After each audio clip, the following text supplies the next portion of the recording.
कारण माय मराठी, मायबोली मराठी ही गेल्या अनेक दशकांपासून, हजारो वर्षांपासूनची अत्यंत प्राचीन भाषा आहे।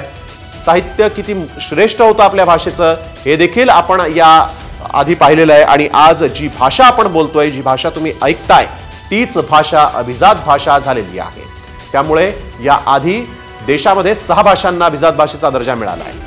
आणि संपूर्ण केंद्र सरकारचे मी मनापासून आभार मानतो की इतक्या वर्षाची मागणी मराठी भाषेला अभिजात भाषेचा दर्जा द्या, ही मागणी माननीय मोदीजींनी आणि मंत्रिमंडळाने मान्य केली आणि आजपासून आपली मराठी भाषा ही अभिजात भाषा म्हणून गणली जाणार आहे।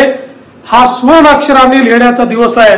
पंतप्रधान मोदीजी आपले खूप खूप धन्यवाद।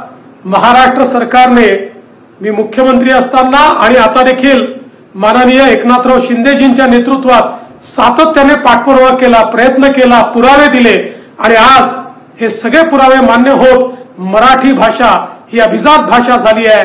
महाराष्ट्राच्या 12 कोटी जनतेच्या वतीनं आणि जगभरातल्या मराठी माणसाच्या वतीनं मी पंतप्रधान मोदीजींचे मनापासून आभार मानतो।